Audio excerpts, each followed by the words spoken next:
हाँ जी, good morning all of you. अपने अनुपात समानुपात के बाद में परसेंटेज शुरू किया था और परसेंटेज का अब आगे बढ़ाते हैं पोर्शन जो बचा हुआ है। परसेंटेज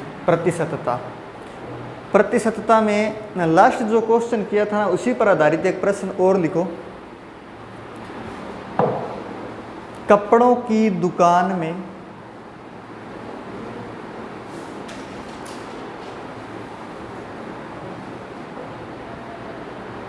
कपड़ों की दुकान में 4/7 कपड़े जींस है।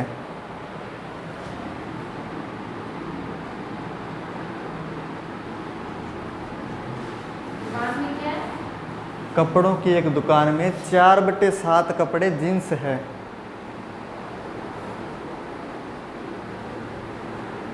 वह शेष शर्ट है।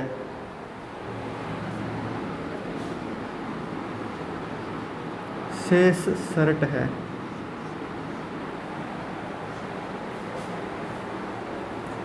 बीस प्रतिशत शर्ट खराब है।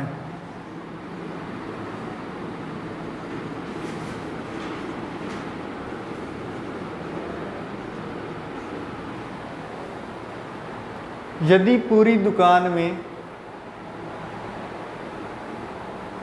30% कपड़े खराब हो तो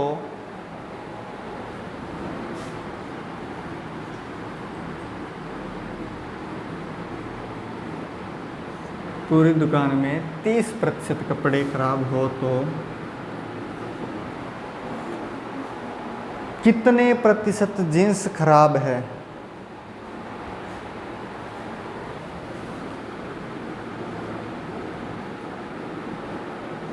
कितने प्रतिशत जींस खराब है ये बताना है आपको।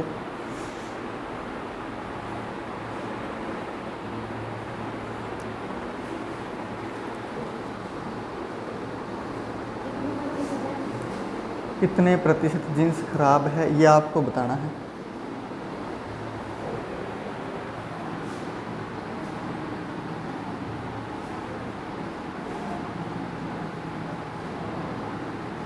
चलो एक बार इधर देखो।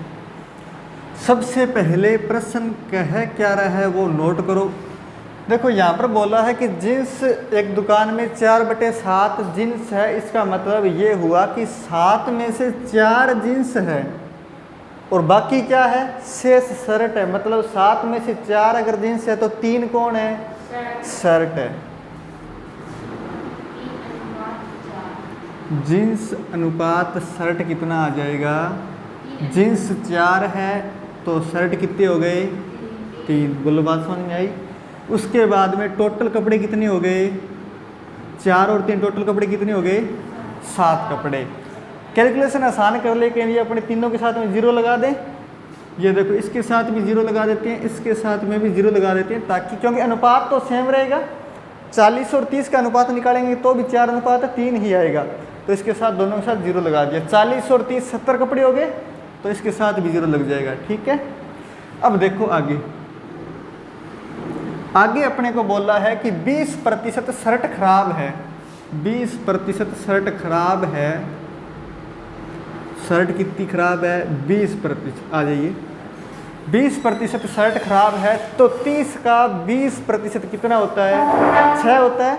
30 का 20% कैसे निकालते हैं? 30 × 20/100 करेंगे, 0 से 0 कटेगा, 3 दूए 6, मतलब 30 का 20% 6।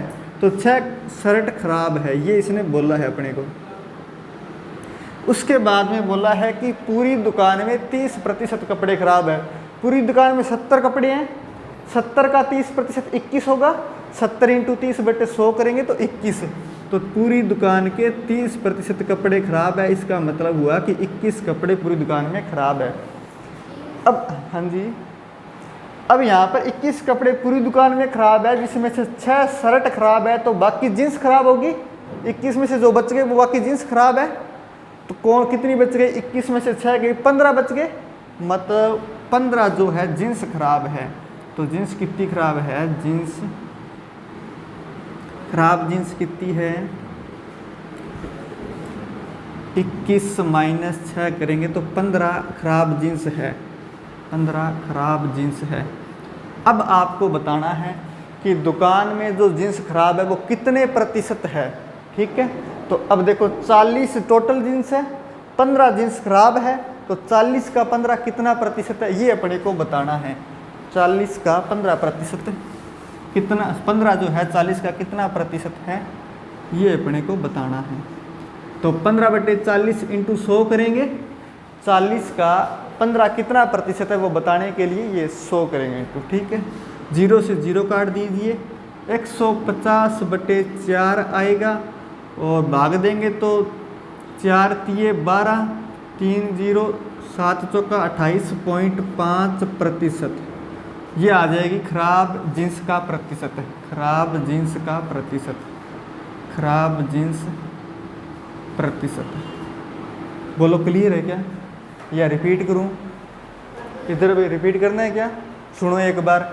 अपने को बोला है कि एक दुकान में 4/7 जीन्स है, इसका मतलब ये हुआ कि 7 में से 4 तो जीन्स है, बाकी 3 बच गए वो शर्ट है। कैलकुलेशन आसान करने के लिए मैंने इनके साथ 0 लगाया, टोटल कपड़े हो गए 40 और 30 70।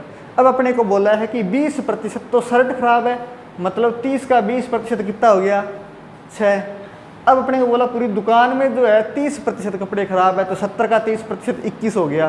पूरी दुकान में 21 कपड़े खराब है, जिसमें से 6 शर्ट खराब है, तो बाकी जींस खराब होगी, तो 21 में से 6 के मतलब बाकी 15 जो है वो जींस खराब है। अब अपने को बताना है ये जींस जो है कितने प्रतिशत है, ये जो खराब जींस है वो कितने प्रतिशत है।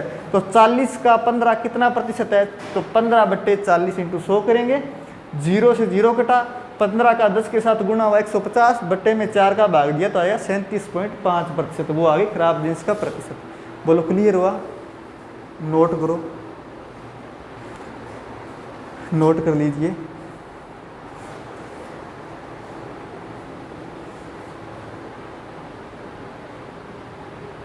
क्वेश्चन कुछ भी समझ में ना आए तो पूछ सकते हो ना, कहीं भी डाउट हो, कैलकुलेशन हो चाहे मेथड हो, तो बेझिझक पूछ लेना।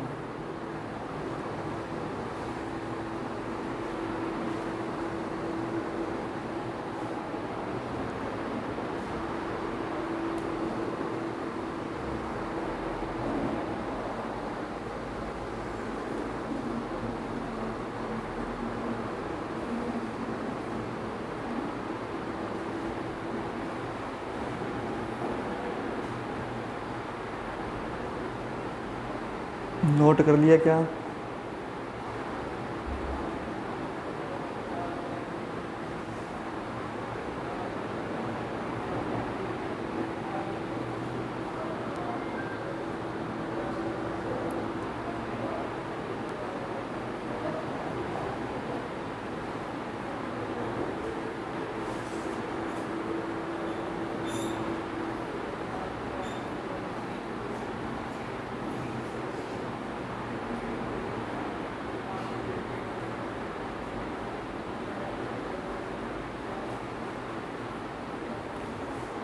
आगे बढ़े, लिखो नेक्स्ट प्रश्न। एक गांव की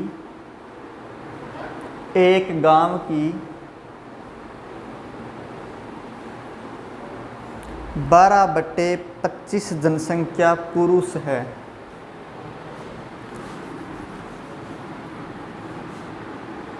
12/25 जनसंख्या पुरुष है। आधे पुरुष विवाहित है।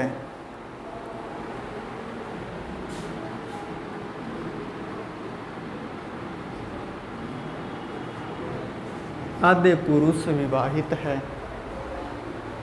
पहला प्रश्न लिखो इसमें आगे, कितने प्रतिशत जनसंख्या अविवाहित है।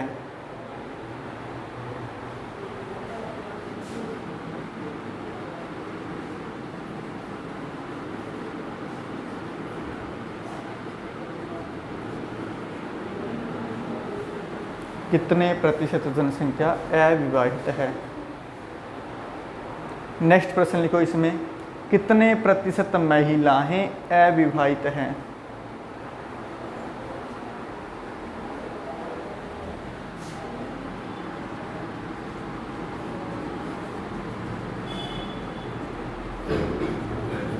1 मिनट का समय है, ट्राई कीजिए।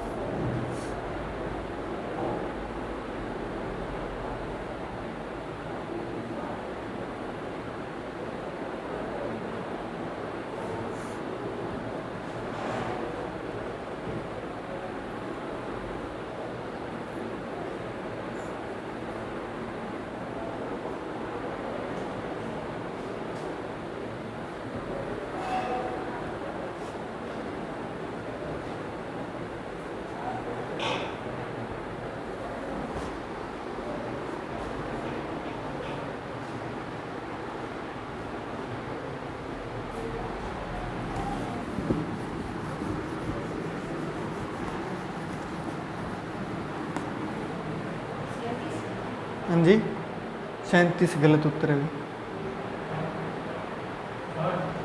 कितना?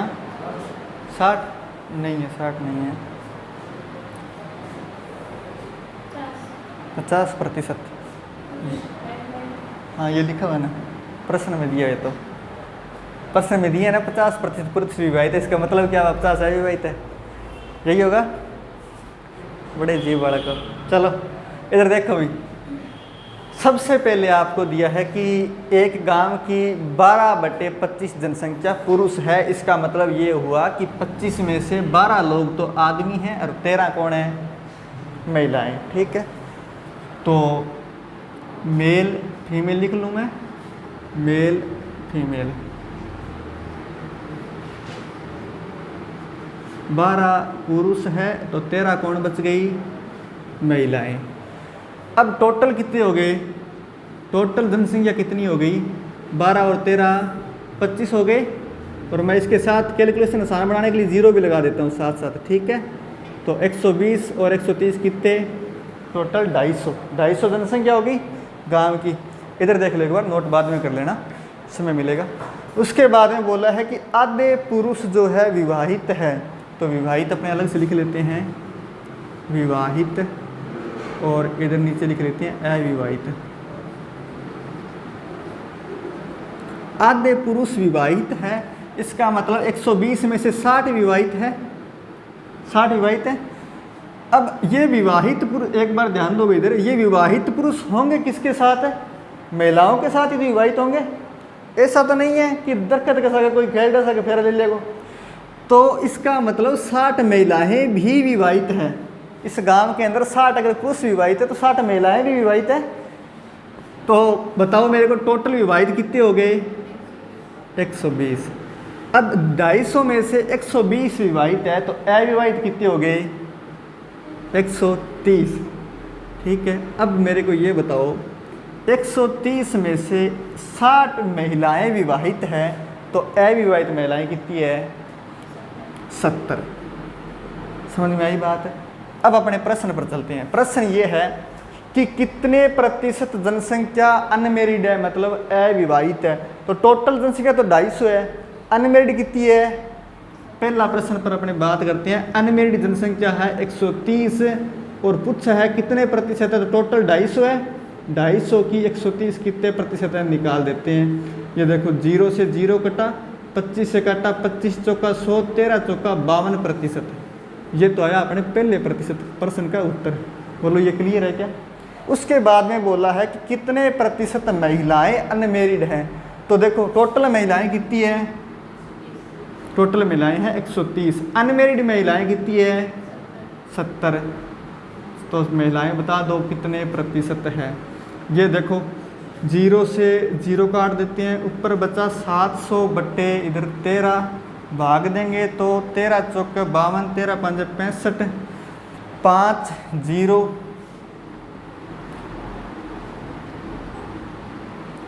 5 0 50, मतलब 3 बार जाएगा। 11/13%। 53 सही, 11/13% आएगा। ये आपका सेकंड प्रश्न का उत्तर है। भाग समझ में नहीं आया है तो मैं दोबारा से क्लियरली बता सकता हूँ, अगर समझ में आ गया तो नोट करो।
बोलो ये समझ में आ गया क्या या रिपीट करना है? नहीं, आपके लिए नहीं करेंगे क्योंकि आपके प्रश्न भी नहीं लिखा हुआ है, तो उत्तर रिपीट कर देंगे, क्या फ़ायदा है ना। क्या प्रश्न लिखाऊं पहले? ये वीडियो रिकॉर्ड हो रहा है, पता ना आपको, और इसमें आप वापस भी देख सकते हैं जितनी मर्जी बार। चलो भाई नेक्स्ट प्रश्न लिखो। ये नोट कर लिया क्या? ये नोट कर लिया या नहीं किया? लिखो फिर। एक परीक्षा में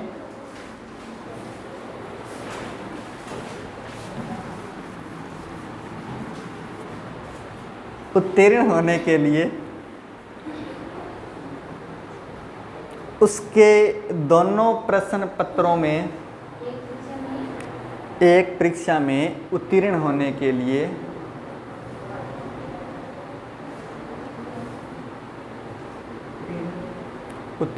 के लिए उसके दोनों प्रश्न पत्रों में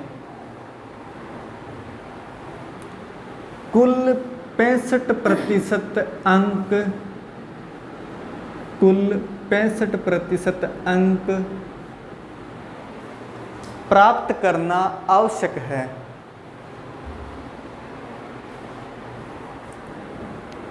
उसे पहले पेपर में, उसे मतलब जो कैंडिडेट है, उसे पहले पेपर में कितने प्रतिशत अंक प्राप्त करने होंगे, कितने प्रतिशत अंक प्राप्त करने होंगे यदि दोनों पेपरों के पूर्णांकों का अनुपात, पेपरों वर्ड सही है क्या? पेपर्स होते हैं ना, है ना। यदि दोनों पेपरों के पूर्णांकों का अनुपात, वही है एक टर्नी वाली बात, है ना, 5:3 हो। दोनों पेपरों के पूर्णांकों का अनुपात 5:3 हो, वह दूसरे पेपर में 40% अंक, दूसरे पेपर में 40% अंक प्राप्त करता है।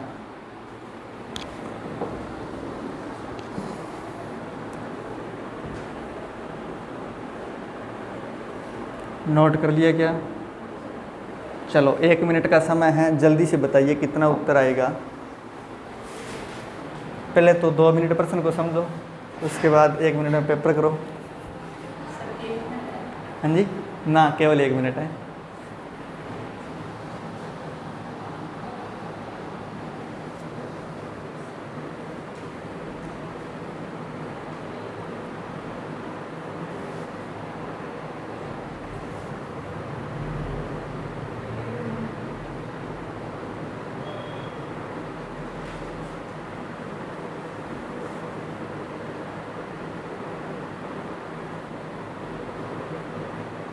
कुछ समझ में आ रहा है क्या प्रश्न? या माथा घात लग गया? चलो इधर भाई हो जाएगा क्या शारदा? करो। आपका हिंदी में कौन सा टॉपिक चल रहा है? हाँ जी, अविनीश और रवीना को बोल रहा हूँ।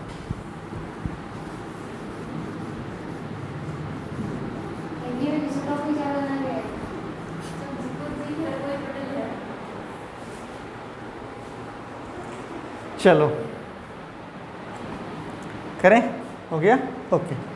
अब देखो यहाँ पर अपने को बोला है कि एक परीक्षा में 2 पेपर थे, पेपर फर्स्ट और सेकंड, और दोनों के कुल पूर्णांक जो थे 65% पास होने के लिए लाने आवश्यक है। ठीक है, मतलब 65% अगर पेपर में टोटल पूर्णांक आएंगे तो ही व्यक्ति पास माना जाएगा। और बोला है कि सेकंड पेपर में तो उसने 40% अंक ले लिए हैं, बताओ फर्स्ट पेपर में वो कितने प्रतिशत अंक ले ताकि वो ऑल ओवर परीक्षा में पास हो जाए पूरा पूरा। तो ये लो पेपर फर्स्ट और ये पेपर सेकंड। पेपर फर्स्ट और पेपर सेकंड के पूर्णांकों का अनुपात दिया है इसने 5:3। इसका मतलब ये है कि अगर पहला पेपर 5 अंक का है तो दूसरा पेपर 3 अंक का होगा। कैलकुलेशन आसान बनाने के लिए इसके साथ में 0 लगा दें, तो इसका मतलब ये हुआ कि पहला पेपर 50 अंक का, दूसरा 30 अंक का। तो टोटल जो है परीक्षा कितने अंकों की हो गई? 80 अंकों की हो गई, बिल्कुल। उसके बाद में बोला है कि एक सेकंड पेपर में उसने 40% अंक ले लिए हैं। इस पेपर में तो उसने 40% अंक ले लिए हैं, तो 40% कितना होता है? 30 का 12 होता है, ये उसने ले लिए हैं। और पूरी परीक्षा में पास होने के लिए 65% अंक चाहिए। 65% अंक पूरी परीक्षा में पास होने के लिए चाहिए। तो 80 का 65% कितना होगा? 52 होगा। 80 × 65/100 करेंगे तो ये कटेगा 0 से 0, 4 2 से काटने 5 से 13 चौके 52, तो 52 आ जाएगा। ठीक है, तो 80 का 65% 52, मतलब पूरी परीक्षा में उसे 52 अंक लेने हैं पास होने के लिए।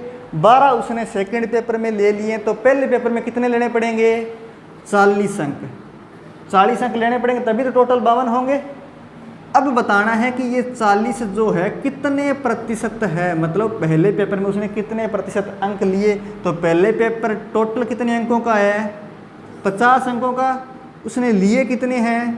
40। बताओ कितने प्रतिशत है? ये देखो 50 से काटें, 40 दूआ 80%। बोलो क्लियर है क्या? नोट करो।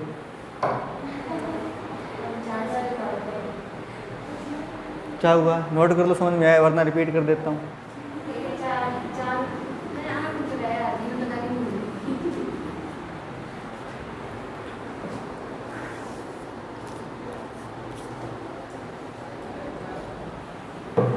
इतने विचित्र तरीके से कैसे देख रहे हो? समझ में नहीं है क्या?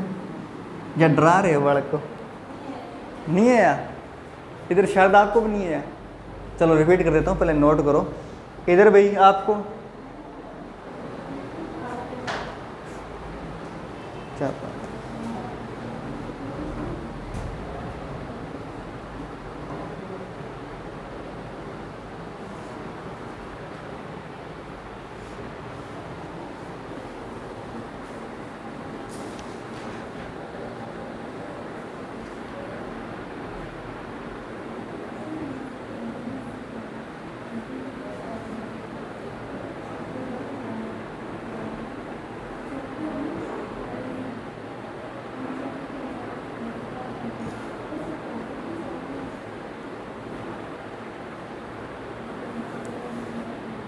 नोट कर लिया क्या? लिखो नेक्स्ट प्रश्न। पहले ये सुनो एक बार। तो यहाँ पर अपने को दिया क्या है कि एक परीक्षा है जिसमें पेपर फर्स्ट और पेपर थर्ड सेकंड के पूर्णांकों का अनुपात है 5:3। मैंने कैलकुलेशन आसान करने के लिए 0 लगा दी, क्योंकि अनुपात तो 5:3 ही रहेगा, 0 लगा दिया। 50 और 30 मतलब पूरी परीक्षा जो है टोटल 80 नंबर की हो गई। ये इतना अपने पहले मान लेते हैं, एज्यूम कर लेते हैं कि 50 का और 30 का पेपर है तो टोटल 80 नंबर की होगी। 5:3 अपने को दिया हुआ है। अब बोला है कि किसी इंसान को पूरा पास होना है तो 65% अंक लेने आवश्यक है। इसका मतलब हुआ कि 80 का 65% यानी 52 अंक लेने जरूरी है। अब वो कह रहा है कि पेपर सेकंड में तो उसने 40% अंक ले लिए हैं, 40% निकाला मतलब उसने 12 अंक ले लिए हैं। अब बोल रहा है कि पहले पेपर में उसे कितने प्रतिशत अंक लेने होंगे। तो नॉर्मल सी बात है, 52 उसने पूरी परीक्षा में लिए हैं, 12 पेपर सेकंड में ले लिए, तो पहले पेपर में 40 अंक लेने पड़ेंगे। 52 - 12 करेंगे तो 40 ही तो आएंगे। पूरी परीक्षा 52 की है, 12 उसने एक पेपर में ले लिए हैं, तो दूसरे पेपर में कितने लेने पड़ेंगे? 40 अंक लेने पड़ेंगे। अब बोला है कि पहले पेपर में उसने कितने प्रतिशत अंक लिए हैं।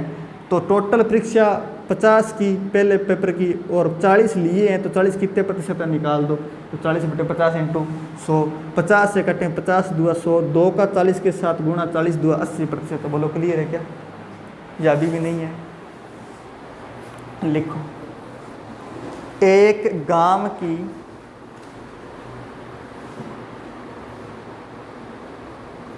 16/25 जनसंख्या 16/25 जनसंख्या साक्षर है।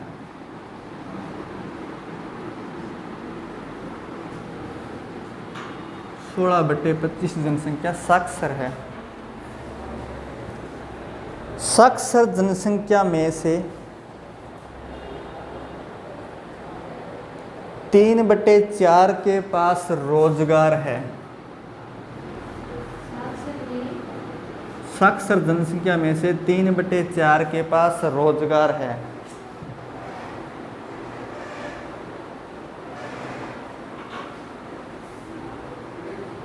असाक्षर जनसंख्या में से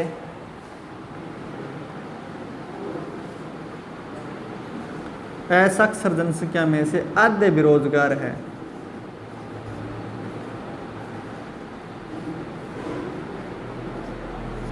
आधे बेरोजगार है। बेरोजगार बिल्कुल नरेगा में लगी है। कुल कितने प्रतिशत जनसंख्या बेरोजगार है? तो बेरोजगार लगती है नरेगा में। कुल कितने प्रतिशत जनसंख्या बेरोजगार है? जिसके पास रोजगार होता है ना वो नरेगा में जाता भी नहीं है ना।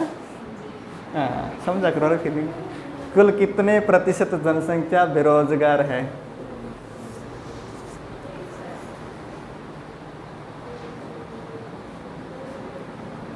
कुल कितने प्रतिशत जनसंख्या बेरोजगार है?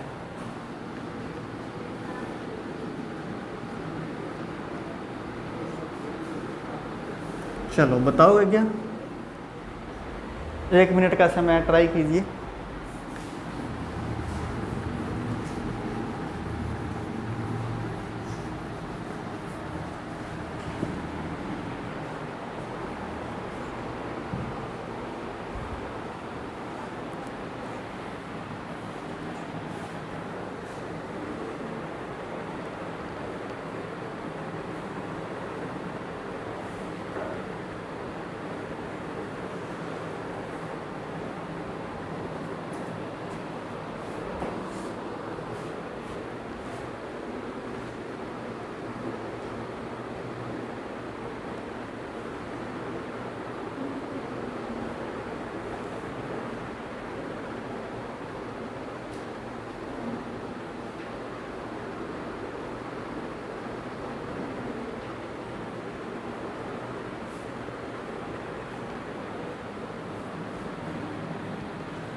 चलिए इधर देखो।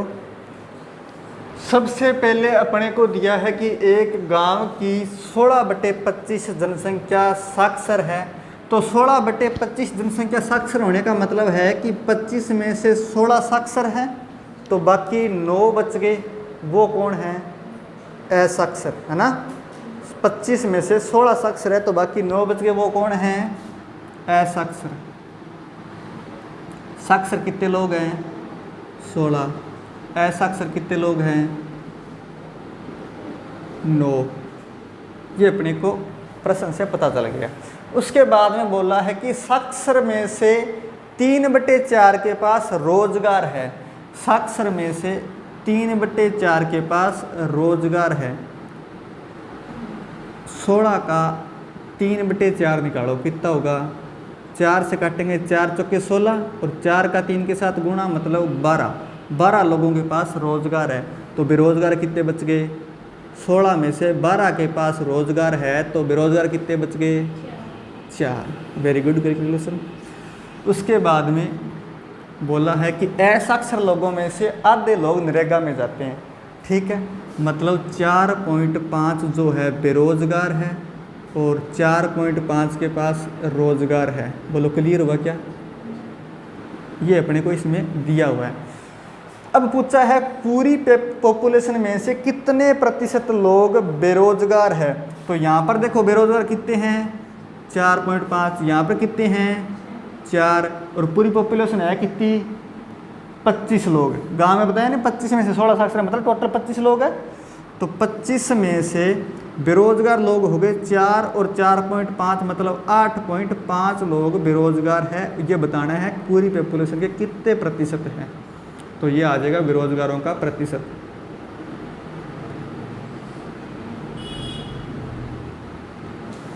बेरोजगार प्रतिशत कर दीजिए कैलकुलेशन। 25 से काटेंगे 4 बार कटेगा, 800 का 32, 500 का 20 मतलब 34%। बोलो क्लियर है क्या? नोट करो। रिपीट करना है क्या? लिखो फिर। बड़े होशियार बालक हो, एक बार में समझ आ गया। कौन सा? ये क्या? ये 5 कह रहे हो? तो 9 में से आधे बेरोजगार है, तो 9 के आधे 4.5 होते हैं। बड़े होशियार हो आप तो।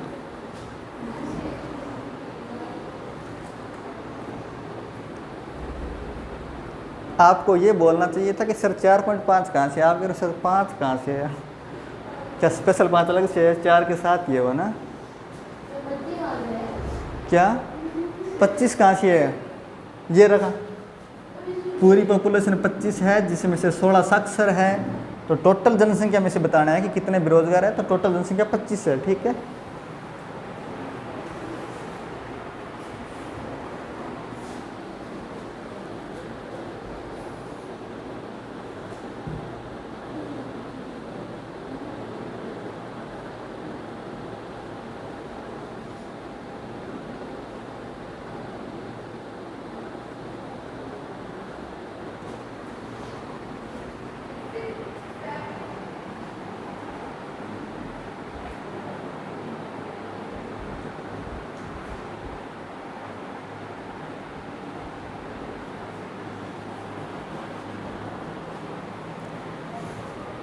नोट कर लिया क्या? लिखो नेक्स्ट प्रश्न। टाइप 3 लगा लो, टाइप 2। हाँ जी, हाँ रुक गए, कहीं नहीं जा रहे अपने।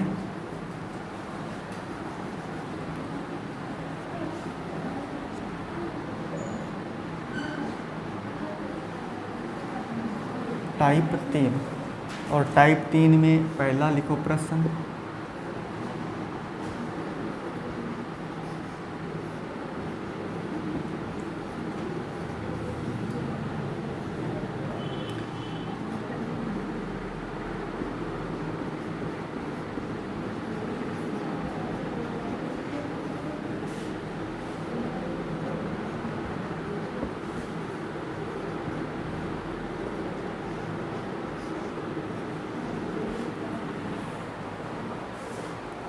किसी संख्या का 24% 144 है तो वह संख्या होगी। बताओ वह संख्या कौन सी होगी?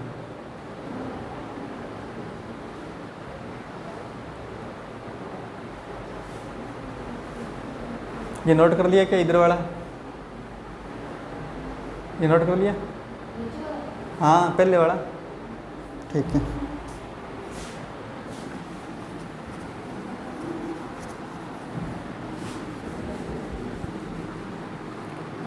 चलो इधर देखो,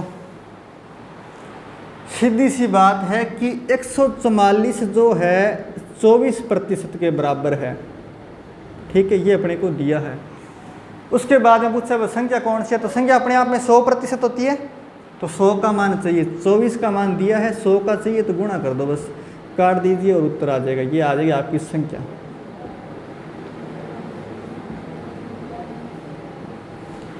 बारह से काटेंगे, 12 दूए 24, इधर ये 12 बार कटेगा, 600 आ जाएगा उत्तर।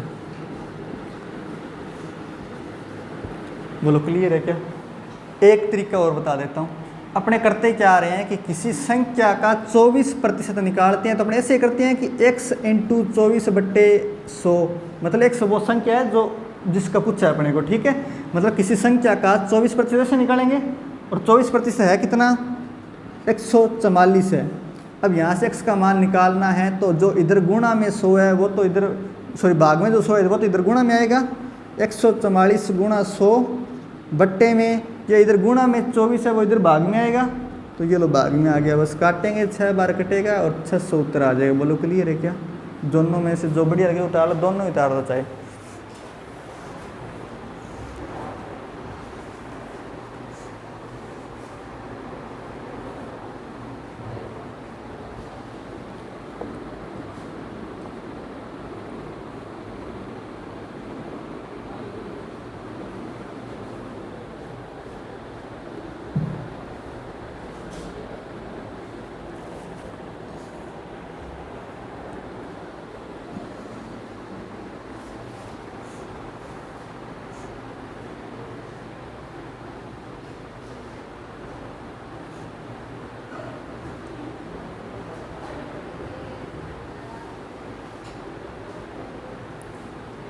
पीछे भाई क्रिश्चियन, कुछ समझ में आ रहा है क्या? सारा ऊपर से तो नहीं जा रहा? ठीक है, चलो लिखो नेक्स्ट प्रश्न। एक संख्या का 38% 95 है।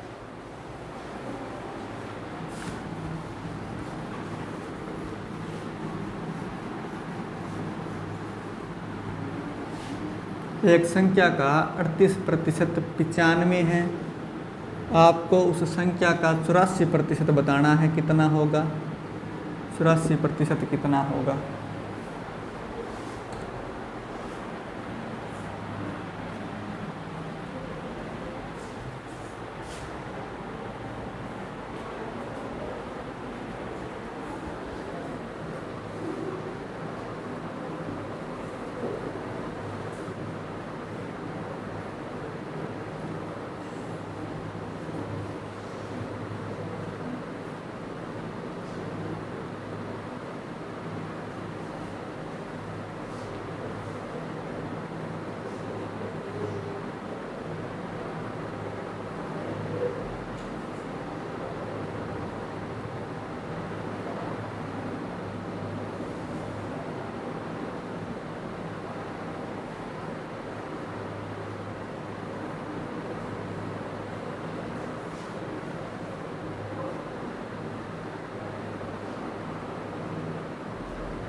उत्तर आया क्या? कितना है बताओ शारदा, कितना उत्तर है? इधर भाई रवीना, अविनीश, कितना उत्तर है?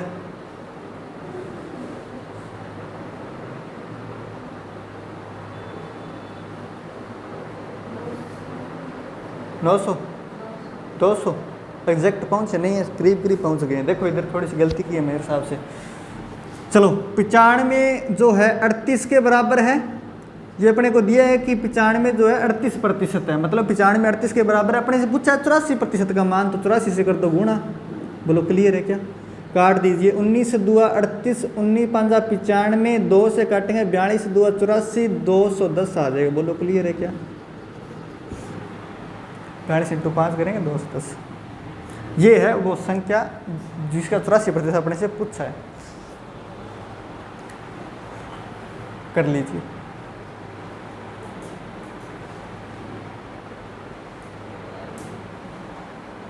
हार्ड था कि बड़ा ही मुश्किल काम था शायद था? कहाँ पर दिक्कत हो रही थी? अच्छा 42 पाना ना, मैंने कहा था कहीं गड़बड़ है। एग्जैक्ट पहुँच गए थे आप। चलो आगे बढ़े। लिखो, एक व्यक्ति अपने मासिक वेतन में से, कल अनुपात समानुपात का टेस्ट है अभी, ठीक है। एक व्यक्ति अपने मासिक वेतन में से 6,000 रुपये घर के किराए,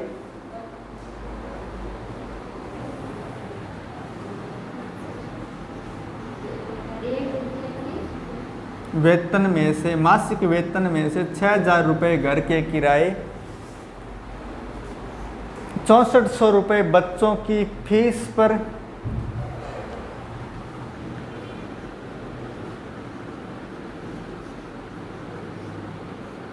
6400 रुपये बच्चों की फीस पर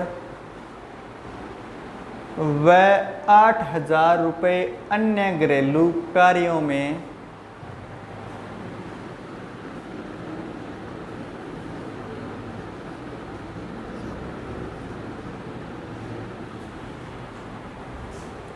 व्यय करता है।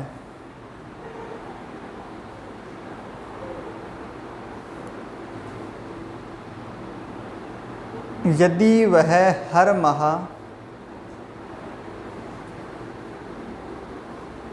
अपने वेतन का 15%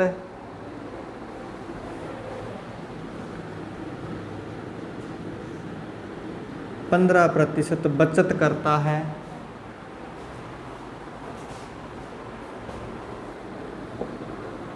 तो उसका वार्षिक वेतन कितने रुपए है? तो उसका वार्षिक वेतन कितने रुपए है? हाँ जी, वार्षिक। तो उसका वार्षिक वेतन कितने रुपए है?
Very good.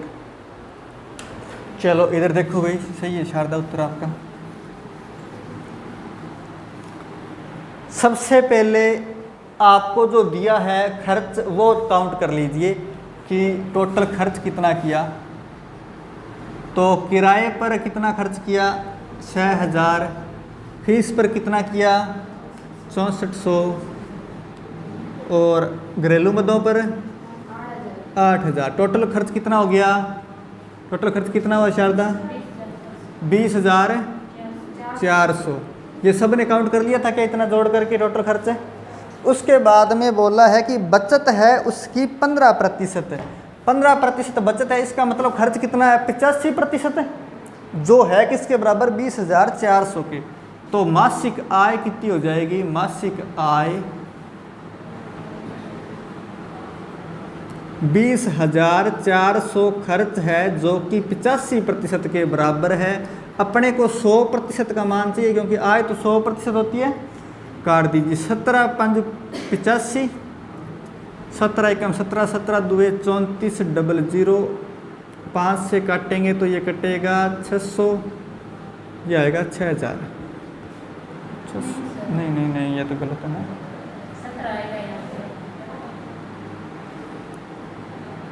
कहाँ पर? 17 से ही काटा है, तो 17 एकम 17, इधर 3 4, 17 दुए 34, 00।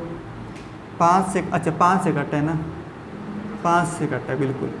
तो 5 से काटेंगे तो ये काट दीजिए अपने, 5 से आसान कटेगा। 20 15 100, फिर उसका गुणा कर दीजिए, 12 2 24, 24,000। ठीक है, ये आएगा 24,000। मतलब मासिक आय जो है वो 24,000 है। तो अपने से पूछा है वार्षिक आय, तो वार्षिक में 12 से गुणा करेंगे, क्योंकि 12 महीने होते हैं। एक महीने की आय 24,000 है, 12 महीने की चाहिए, तो 12 से कर दो गुणा। 24,000 इंटू 12 करेंगे, 24 दुआ 48, 4 सॉरी 12 चौके 48 और 12 दुआ 24, 4 28, 2,88,000 उत्तर आ जाएगा वार्षिक आय। और ये है प्रति माह, ये मासिक आय प्रति माह। नोट कर लीजिए, 2,88,000 उत्तर आएगा। रिपीट करना है क्या? रिपीट करूं? चलो कर देता हूँ, सुनो एक बार। कि आपको बोला है कि खर्च इस प्रकार है किसी व्यक्ति का कि 6,000, 6400 और 8,000 उसने कुल खर्च किए हैं, जो कि जोड़ने पर आए 20,400। अपने से बोला है कि बचत उसकी 15% है, मतलब खर्च है कितना? 85% है। बचत 15% है, तो बाकी जो खर्च है तो 15% हो गया खर्च। वो किसके बराबर है? 20,400 के। मासिक आय पूछी है तो आय टोटल होती 100% है, 100 से कर दीजिए गुणा, तो ये आ जाएगी मासिक आय। 17 से काटा, 17 5 85, 17 से ये काटा तो 1200, 5 से ये काटा तो 20 बार कटेगा, 20 का 1200 के साथ गुणा किया तो 24,000 जो है मासिक आय आ गई। फिर अपने वार्षिक आय चाहिए तो मासिक आय को 12 से गुणा कर दो, क्योंकि 12 माह होते हैं एक साल के अंदर, ये आ जाएगी वार्षिक आय। कौन सा? ये वाला क्या? तो यही तो बता रहा हूँ कि 15% बचत है, तो इसका मतलब खर्च कितना है? 85%। टोटल आय कितनी है? 100%।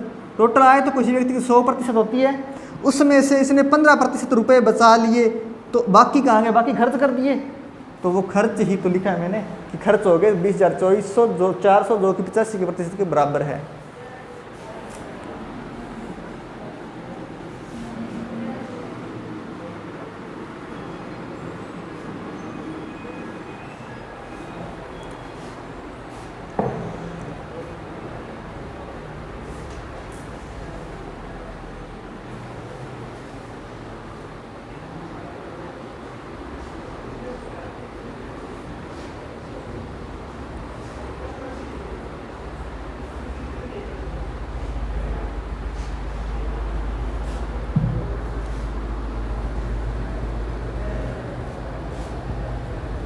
नोट कर लिया क्या? चलिए आज के लिए इतना ही, बाकी करेंगे नेक्स्ट क्लास में। रीजनिंग की क्लास से पहले ब्रेक है, तब तक पानी पी लीजिए। थैंक यू, धन्यवाद।